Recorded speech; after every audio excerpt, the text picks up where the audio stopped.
Hi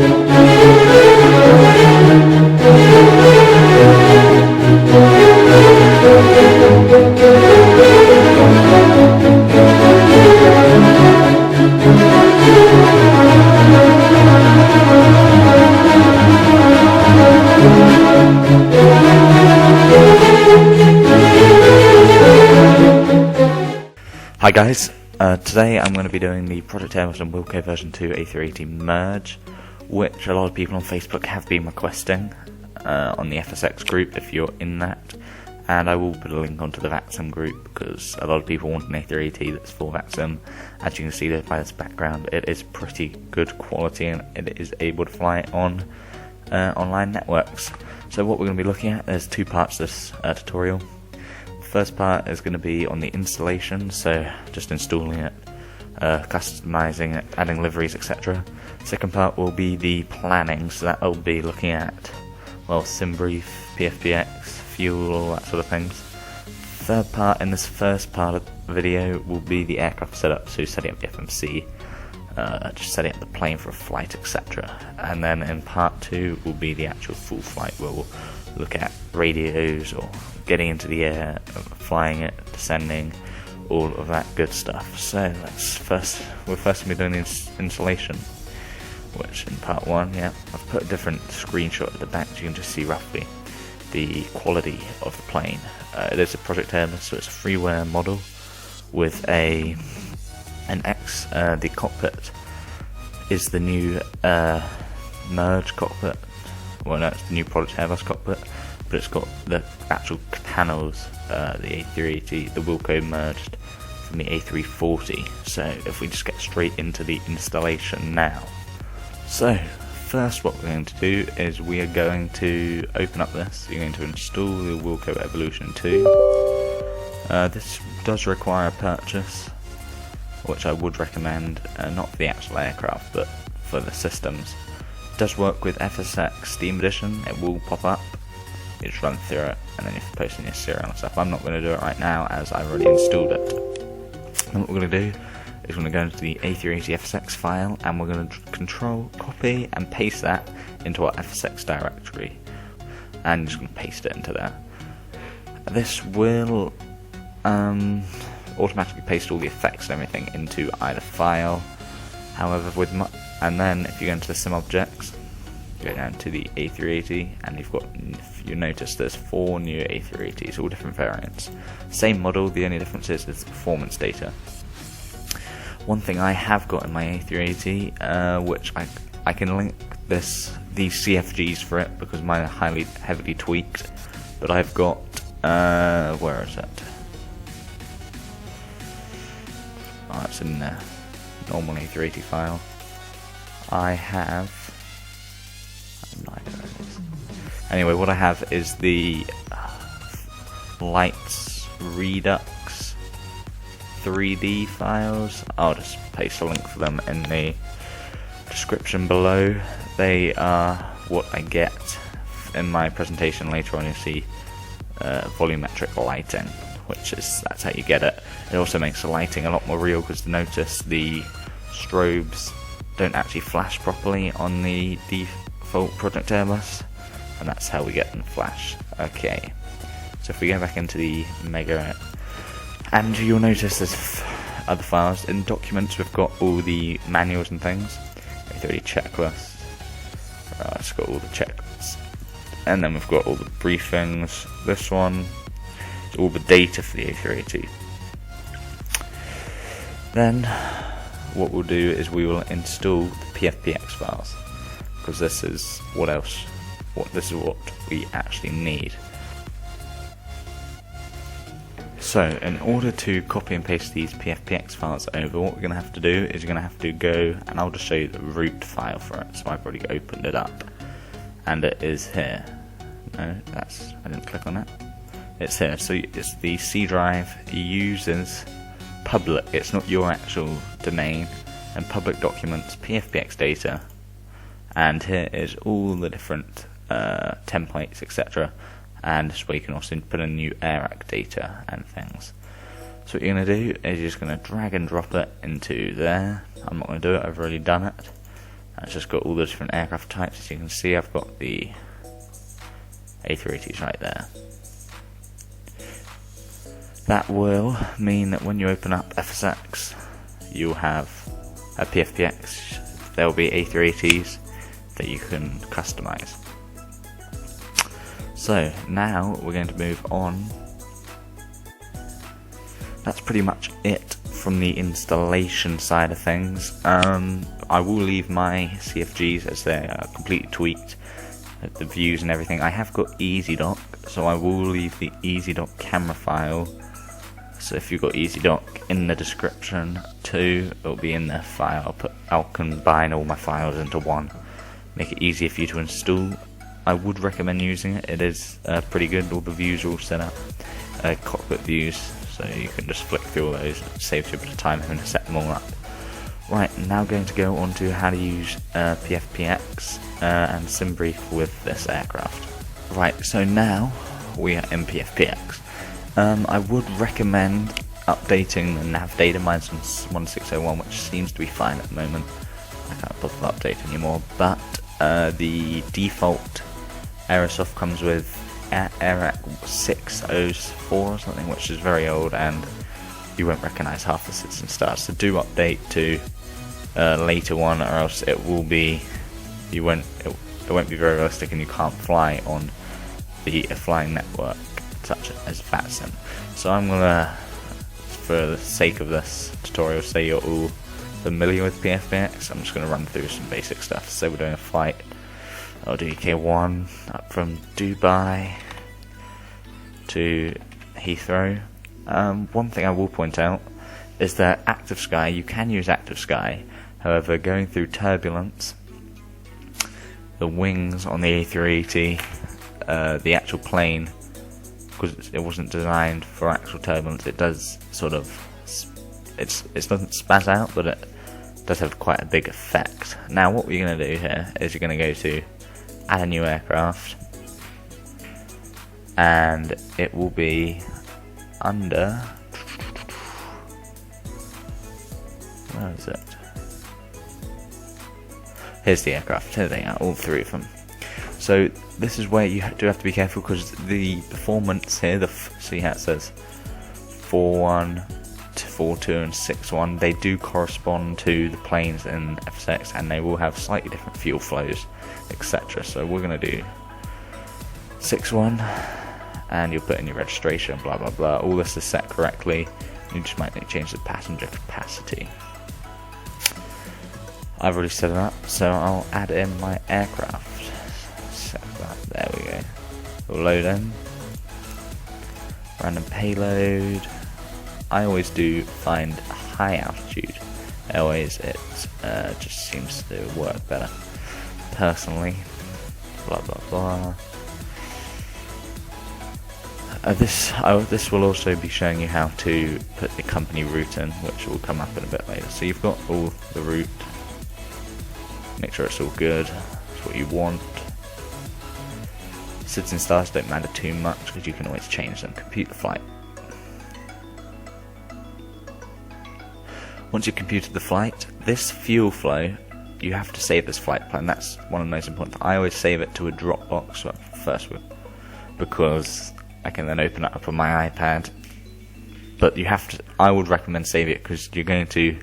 The payload doesn't matter as much, but the fuel is something you really need, because you do really feel the difference flying a light A380 to a heavy one in the sim. So you will need to print this. I've got mine set up with this really useful tool. Pop up now. It is, because it says you have to print it. It prints it straight to a PDF. So it this PDF creator pretends it's this printer, and it prints straight. You save it straight into a Dropbox or whatever. But what you're going to do, this is the important thing. You can go and send it the VATSIM, but your export. Now I always export mine. I don't even bother changing it. But there's two of them you have to really follow through with. FSX. This one here, the FSX one, that is the most important one. You have to have that ticked with the WIlco merge.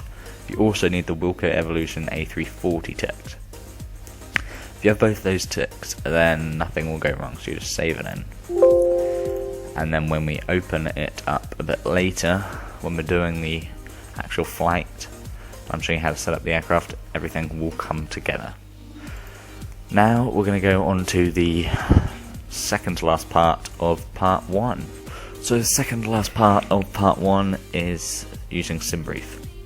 So basically you're just going to come onto here, simbrief.com, you're going to press login, and then you're going to or register. It's free, so that's always good. You can donate, it's up to you, it's not forced, it's a very good service. But I'll see you on the other side of the login. Now I've logged in, I will be presented with this. It will come straight back to the home page. It tells you quite a few different things. This is the best, if you don't have the money for PFPX, the best alternative. Then we're going to press dispatch, just click on it. Create new flight. We'll do the same flight number for the sakes of it. 1 DB. We'll make up an alternate Zulu time. You have to put that in if you're going to do that sim. We'll just pick our aircraft. This is where it is different. Like you can make your own aircraft and just copy and paste the PFPX data in, or you can use the default one, which isn't very accurate. So I would recommend creating your own aircraft. Takes a bit of time, but that's life. The AirAct data, you have to keep it the same as your aircraft. So I'm using 1601, that's why I use PFPX, because that's also 1601. This you're going to have to enter your AirAct and Navigraph data sort of thing. So what we're going to do is we're going to analyze the route. And there we go. Doesn't give you a SID or a star, that's the only bad things about this. Go to generate the OFP.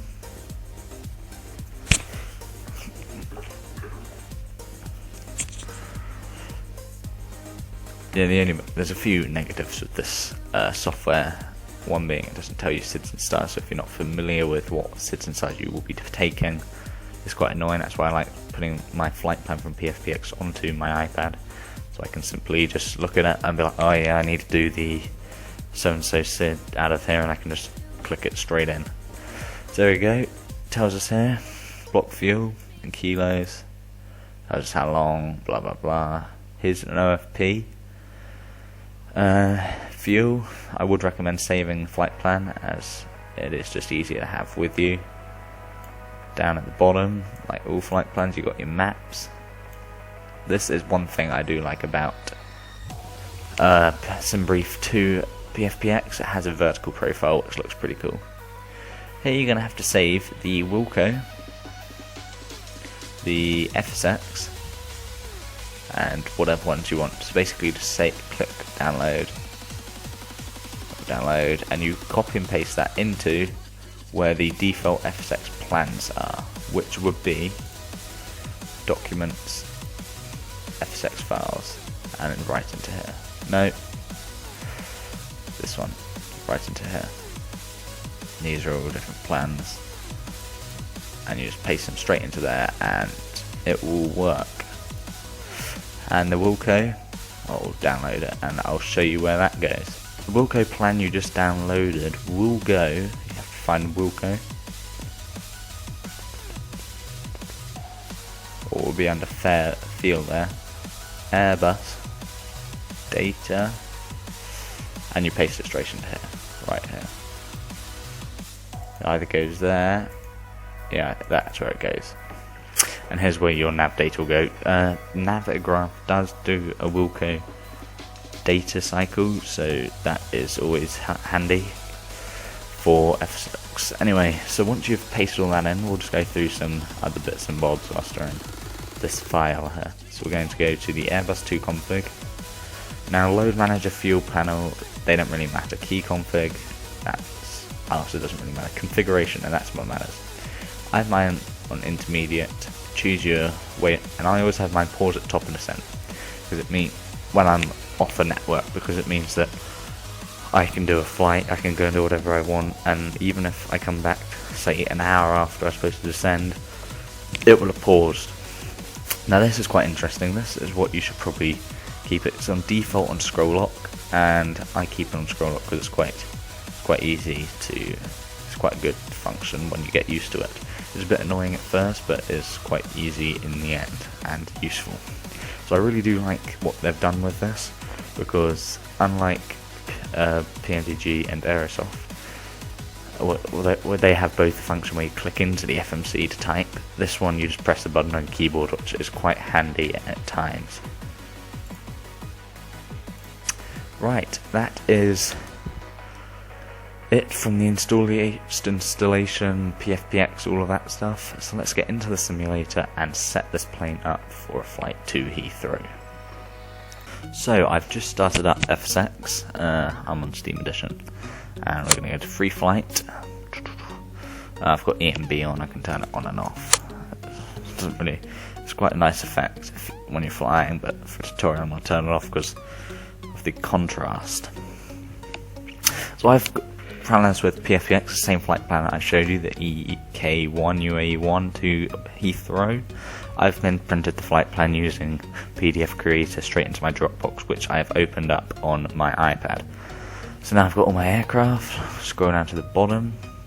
I have got an A350, which is quite nice, just off topic a bit. Go down here, and I've got this livery, which is quite nice.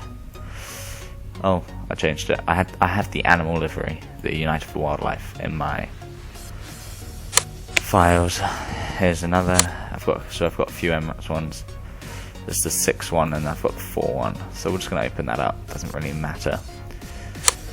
This is the important bits are going to be what we're going to do now. So we're going to go and choose an airport. We'll choose OMDB. Dubai. We'll put it at the gate. Alpha 3. Fair weather. I'm just not going to change the weather for this. Make it daytime. This is two important parts.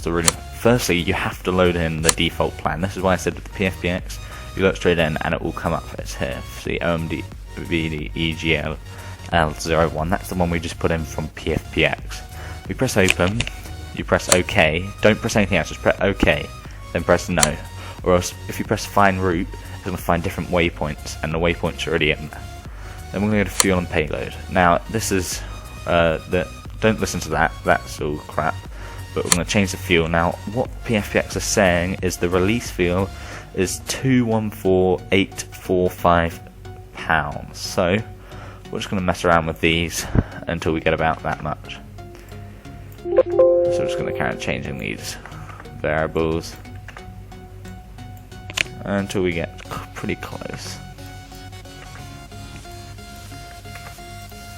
We'll go down to 30. 35.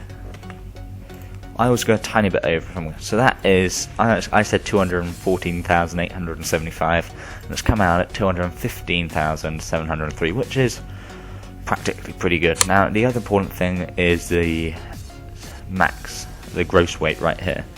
Now, although I said it doesn't matter, the gross weight is what we should be looking at on here, which is the ramp weight. Now, 900, it says it should be 9. Oh, I see, 908,153, and it's 918,000. So if you really wanted to, you can go and change it. I've got about a ton extra fuel, so I'm not really going to care. Make sure this display fuel quantity is weight, or else it changes it, and people get very confused if it's in gallons compared to pounds. If they're all in pounds, you've done it right. So now I've set everything up. Time doesn't really matter. We'll go into it, and I'll see you once we're loaded up. So the flight sim literally just loaded up around 30 seconds ago. I just put on the parking brake. I'm not really going to bother about that too far, thanks. First thing I'm going to do is bring up, as you see that's loading in all the sounds and everything. Bring up the overhead. I'm going to hit on the APU. So turn this volume off, this plane volume. The APU is not an engine volume. Now sometimes the light works, sometimes it doesn't. Put all the lights, configure them. APUs are on, so I'm going to turn off all the engines. But I'm just going to mute the whole thing completely. So now we've got our plane here. Fuel's loaded in, everything's in. So I'm going to go ahead and just turn off the autopilot flight director. And we'll go ahead and set up the FMC. One thing I will say is if you're flying online, use the pedalers to set the radio. It's a lot easier than the default system, which is there. It's a lot easier just using that. So what we're going to do is, in the Airbus configurator, as I showed you, it said scroll lock. So what you're going to do is go to FMCG. Now you can either type it in manually, so I'm going to hit scroll lock, that will pop up, you press cross, and now you can type. This is where the company root is in, serve. You press serve, import FS plan. This is why you needed to import that plan. And here it is, the whole plan. Press insert. We have this whole plan. Now we need to go back into here. Alternate was EDCC. Cruise, we were flying at flight level, I believe it was 380. The thing, it doesn't have step climb, so just put on a cruise as high as you want and then just climb up to each altitude. We're going to be UAE 1. Hit align. A destination, this is, so after initial we're going to hit destination, double click that, gross weight. Flight plan, we're going to click, close that. Now we're going to go to departure, we're off 30 right, and we're taking the Nado 2 Foxtrot departure. Nado 2 Foxtrot departure, insert that. Let's go down, enters down, yeah, enters down. Go the whole way down. The one thing, it won't let you fly unless you put in the star, but you can always change the star as you get closer. You do have to put in a star. Carry away now.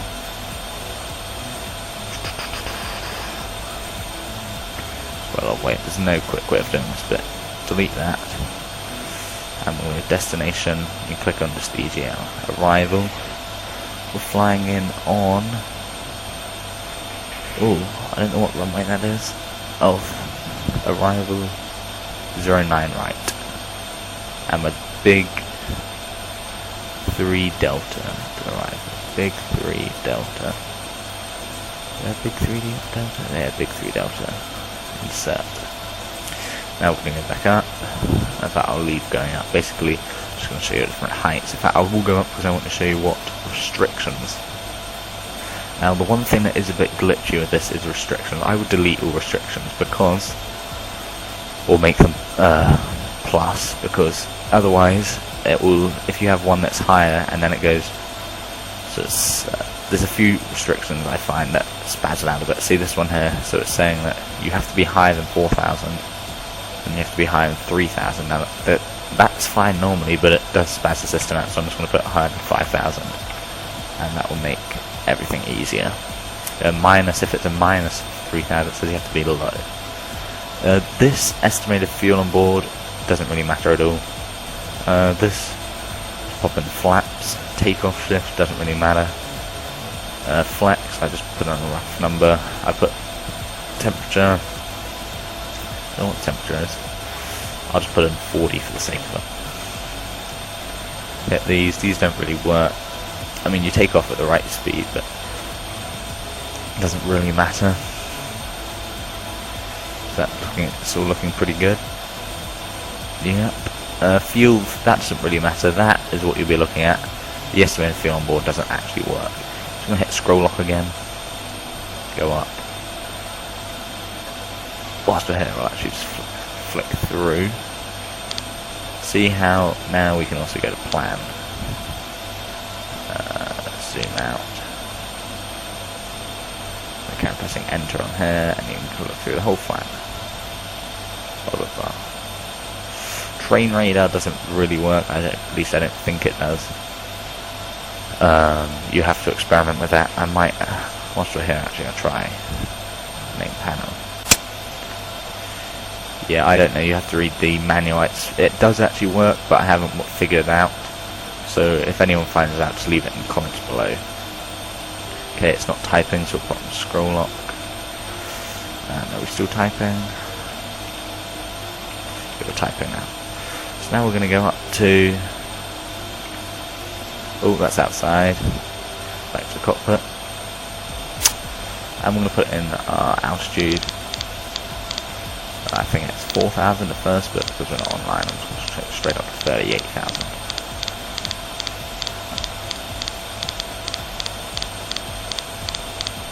Yeah, you can scroll with the wheel if you put it over it, which is pretty useful. Saves a lot of time. Even at showing minus, if I'm scrolling up, I can go straight up.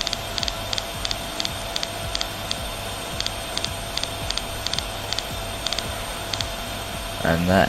So that is basically how to set the aircraft up. There's not really much more to it. In the next video I will cover how to start the pushback, engine start, all that sort of stuff, taxiing, etc. Takeoff from the same video.